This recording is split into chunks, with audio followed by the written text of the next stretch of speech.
Bonjour à tous et bienvenue dans Demain vous appartient, votre émission sur les séries de TF1. Nous allons revenir en images sur les événements de la semaine écoulée. D'abord dans Demain nous appartient, puis dans Ici tout commence. C'est parti pour le premier résumé de la semaine en images. La police a enfin retrouvé la trace de Muriel, qui est donc surprise d'apprendre la mort de son amant. En tout cas, elle a dit c'est pas elle qui lui a donné rendez-vous.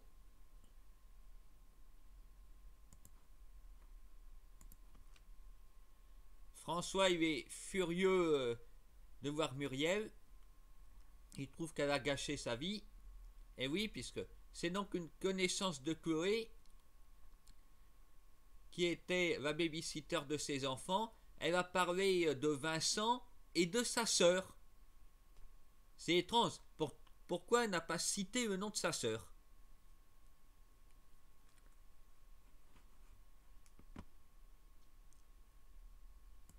François il est perturbé par tout ça, en train de s'en prendre à Emma en cours, alors qu'elle avait pourtant bien travaillé.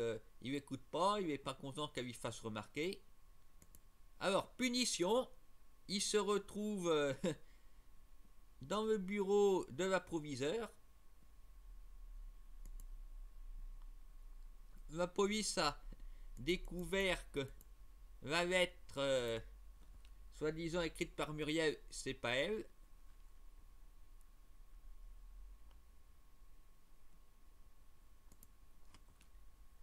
François est de plus en plus perturbé parce qu'il reçoit des SMS de quelqu'un qui saurait toute la vérité, mais pour ça, il faut payer.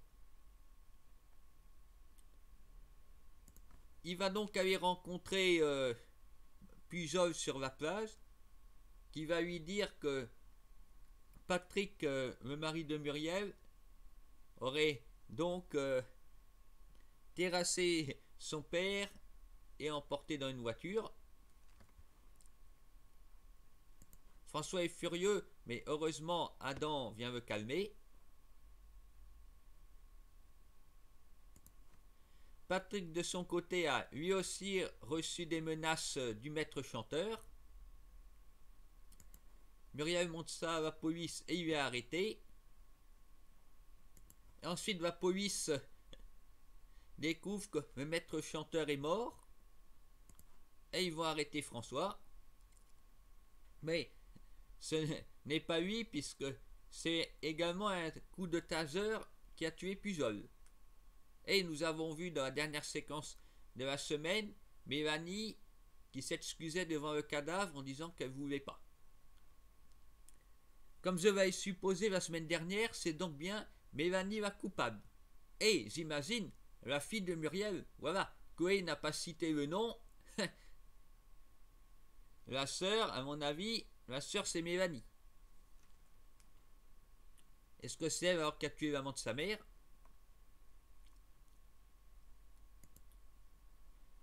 Si Charlie est inquiète pour son mec, au moins elle a un motif de satisfaction, puisque Sylvain s'est enfin réveillé. Bon, il n'est pas au mieux de sa forme, il va devoir faire de la rééducation. Nous verrons sans doute ça dès la semaine prochaine. Adèle a finalement décidé de venir voir Bart au Spoon. Les deux se sont rapprochés, mais finalement Bart il pense trop à Louise et il a dit à Adèle de partir. Ryan il continue ses bêtises, il va voler la trousse d'Alma.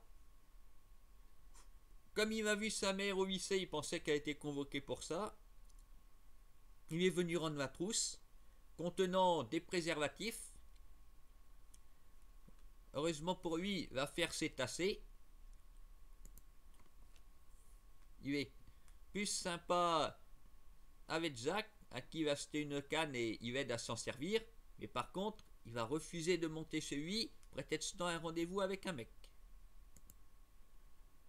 Alex il va engager Bruno pour l'aider. Ce dernier en profite pour inviter ses enfants à manger des huîtres.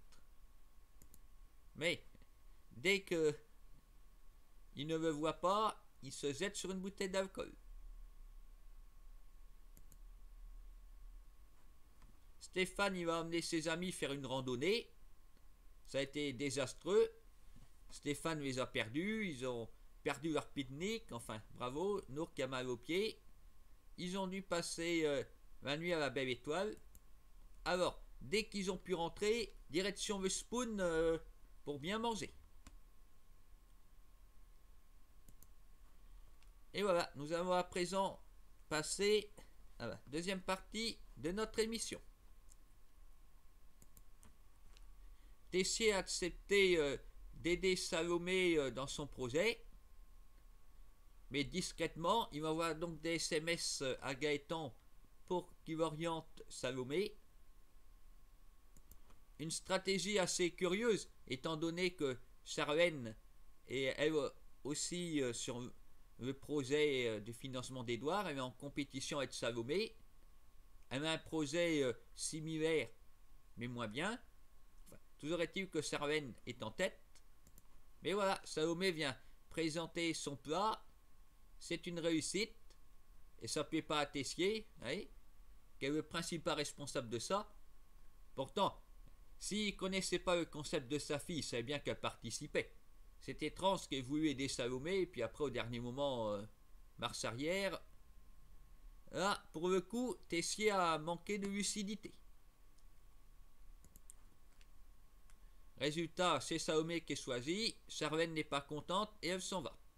Et Vivio ne va pas tarder à faire pareil. Salomé est donc en train de préparer son menu avec les autres membres du master.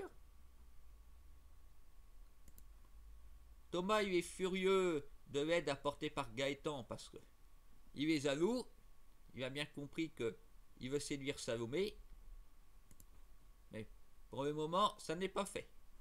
Gaëtan est bien furieux de les voir s'embrasser. Mais un problème inattendu surgit. Louis accuse Salomé d'avoir plagié une des recettes de Charlène. Apparemment, tout est identique.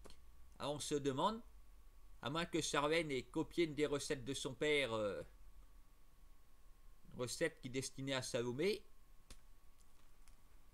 Là, c'est la grosse surprise.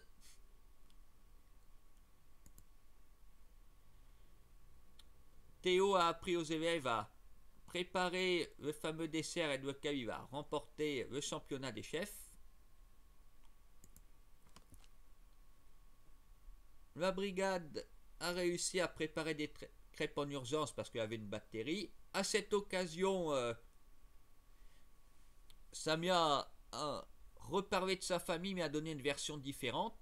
Elle a fini par dire la vérité à Ethan. Ses parents se sont séparés parce qu'elle a couché avec une fille.